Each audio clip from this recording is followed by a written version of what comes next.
Coming up this episode, driving through the bottom edge of the Yorkshire Dales, close to Bolton Abbey and Blubberhouses. Then onwards to Harrogate, a Victorian spa town in the heart of Yorkshire, with a wander through the tranquil surroundings of RHS Harlow Carr, a stunning 58-acre garden. Then we're going to visit Newcastle, along the quayside with its 7 bridges. Let's get back into the tour. Well, on to day 4, blue skies for the first time. Well, once we get out there it's going to be 0 degrees. I think it's going to be a scarf and gloves day. Off to Harrogate today, just under a 2-hour drive from here. Should be quite a scenic drive across the Pennines, down into North Yorkshire. See the tower just peeping through the back.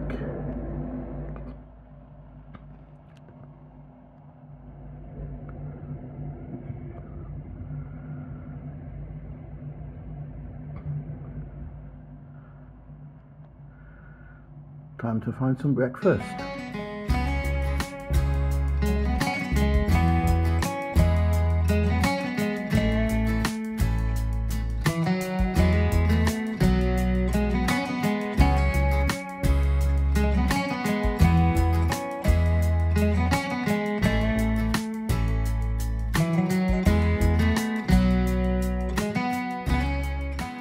The Yorkshire Dales and Nidderdale. Nidderdale is in the Eastern Dales and is an area of outstanding natural beauty.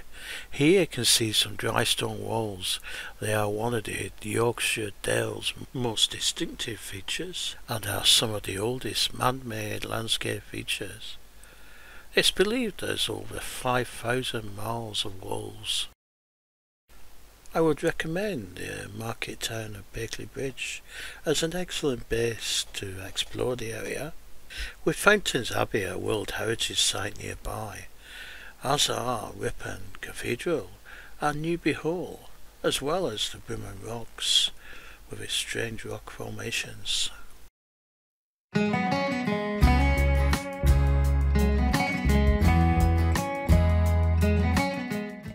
Haverah Park is located 3 miles west of Harrogate.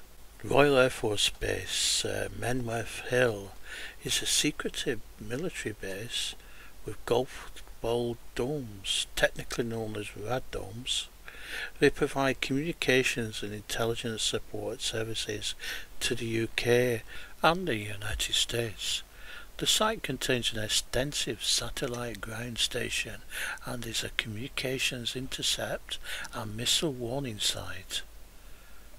It has been described as the largest electronic monitoring station in the world. Just arrived at the RHS Harlow Carr Gardens.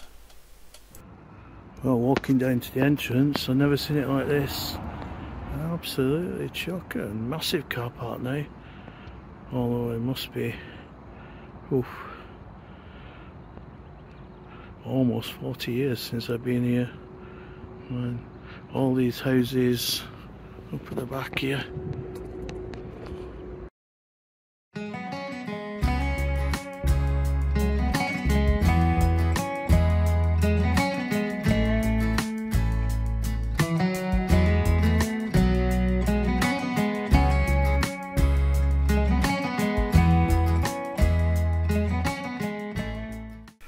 A large selection of ericas here, flowering through the winter and the spring.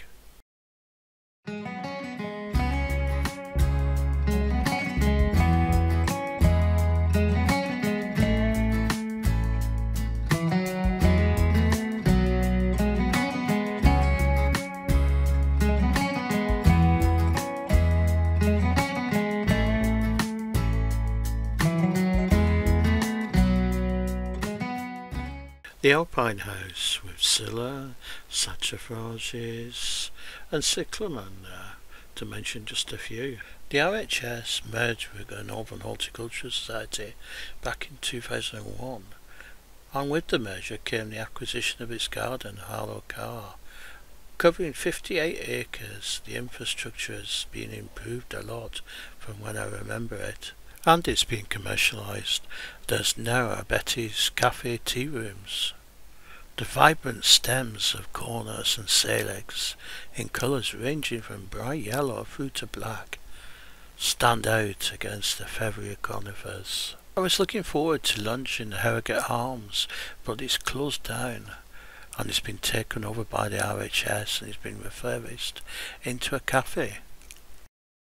One of Harrogate's best known landmarks is the Stray. It's 200 acres of grassland parkland that encompasses the town centre on the southern half, as well as giving the town a uniquely green and spacious feel. It provides a public space for games, walks and relaxation, and dates back to 1778. Millions of crocuses can be seen at this time of year.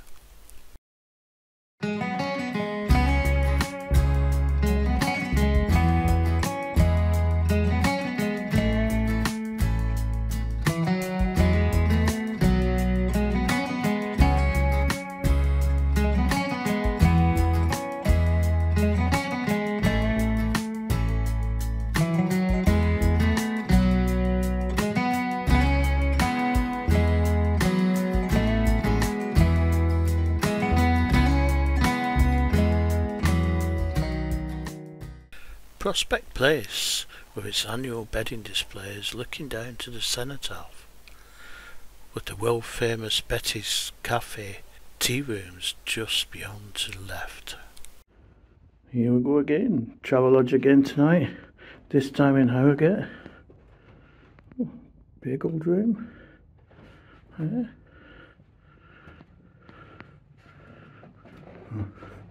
Not much of a view, but never mind. Nice and warm in here. Can you hear? Good sized bathroom.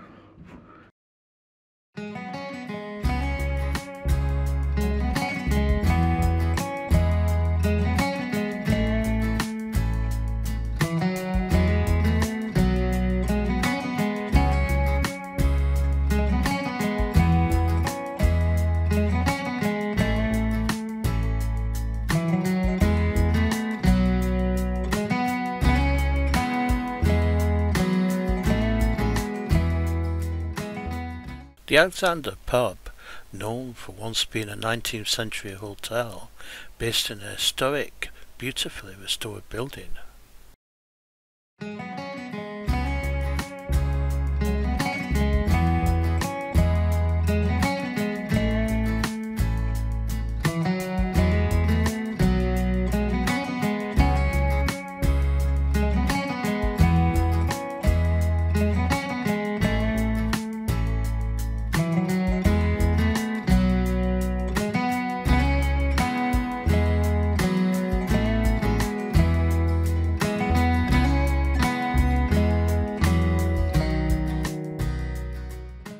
Harrogate's former royal baths included the Winter Gardens, built so the visitors could relax and stroll in any weather.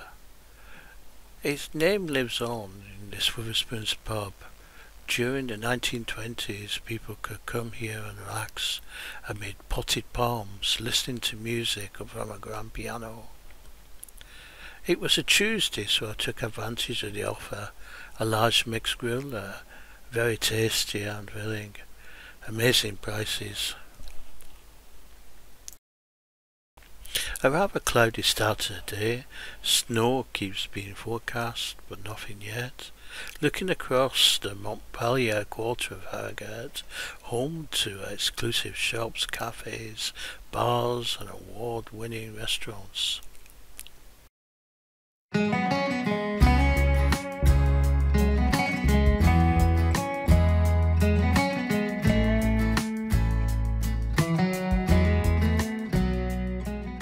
I parked here last night, paid by the app. You need to end the parking session in the app when you leave, and it calculates the cost and charges you then. The other entrance to the Wetherspoons where I ate last night. Today, travelling almost in a straight line northwards up the A1 to Newcastle, around 80 miles and roughly an hour and 40 minutes journey. I'd seen on the map RAF Leeming viewing area. It's right next to the A1. I decided to call in. On the way, I found a really nice road that runs parallel to the A1. It was almost empty and straight as the A1. It's the A6055. I was just about to park up here when 3 Hawk jets took off in formation. Hoping for more, I got out of the car quickly. Camera at the ready. Possibly they were the 167 variant of the Hawk. Apparently there's a joint operation with Qatar Air Force and the RAF based here, forming an advanced jet training squadron. Pity there's no longer Tornadoes. The only one here now is the Gate Guard.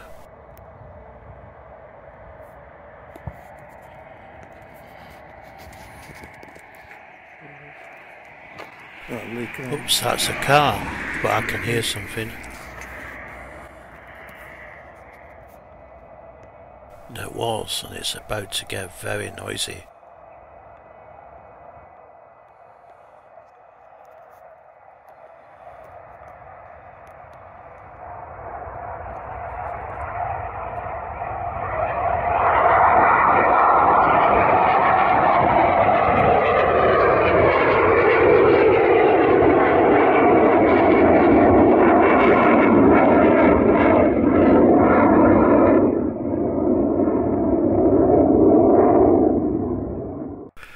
Arrived to my niece's house and we had some brunch, and then we headed into the centre.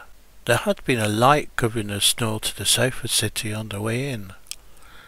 The Gateshead Millennium Bridge is a pedestrian and cyclist tilt bridge spanning the River Tyne between Gateshead Arts Quarter on the south bank and Newcastle's Quayside area on the north bank.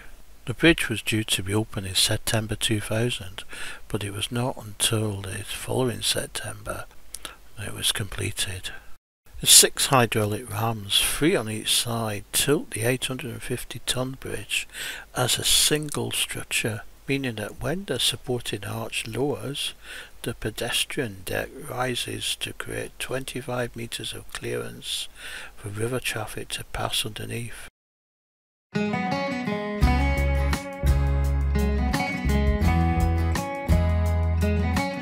The Sage Gateshead is a concert venue and musical education centre in Gateshead.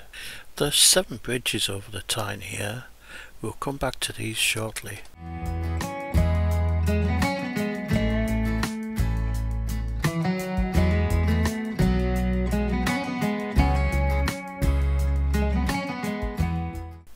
The Baltic Centre for Contemporary Art.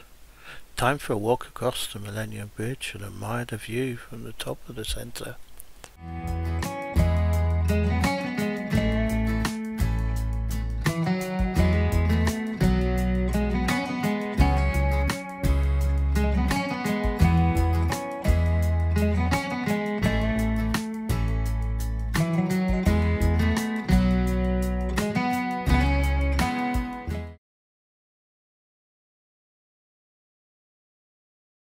Seven is Regis Road Traffic Bridge, built in 1983. 6 Kingaid the 7th Railway Bridge, built in 1906.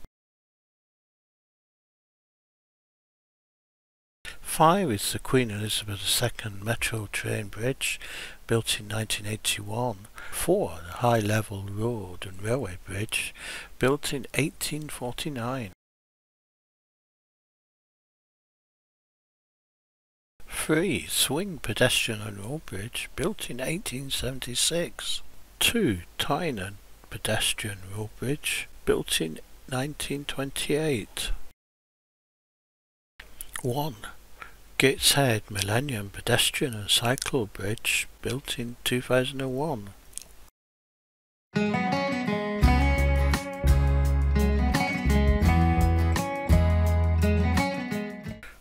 Known as The Procession by Hugh Locke, The Procession is not a history textbook, rather the author considers it an extended poem. which incorporates and draws associations between contrasting ideas and imagery. The procession, originally commissioned by the Tate, it includes images of carnival, post-colonial trade, ghosts of slavery, monuments to empire, environmental disaster, revolution and emancipation. Well, after something a little different, it was time for a drink. Very interesting ancient building, erected in 1515 as a warehouse, well rescued from near dereliction by Wetherspoons. There's several Wetherspoons in the city centre, and we ate in the Five Swans opposite the Civil Centre later in the evening. Newcastle United Football Club. This is St James's Park in the centre of Newcastle. It's an all-seater stadium and has a capacity of around 52,000. Travelodge again tonight. In the centre of Newcastle, very close to the quay. Has a covered car park just around the corner. I had checked in earlier and left the car there. I parked on the upper level. Be careful, the ramps are quite narrow and it was very difficult the next morning to get the angle to get down the ramp. It had started to snow, so I was glad the car was covered in the car park. Probably one of the longest walks I had to a hotel room. The corridors seemed to go on forever. A compact room, usual Travelodge features. I can't remember a plug or USB sockets next to the bed, which isn't really on these days. The radiator had been set to 30 degrees and it certainly felt like it in the room. I opened the window for a while even though it was snowing. Clean bathroom.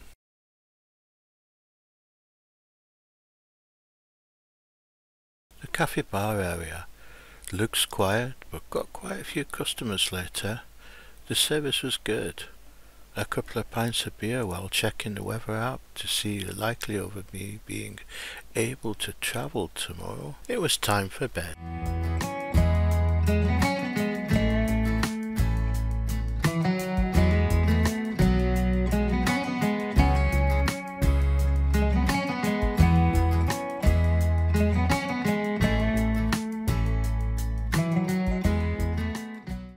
Thanks for watching. Please subscribe to the channel, hit the like button, enable notifications so you don't miss the next episode. See you next time.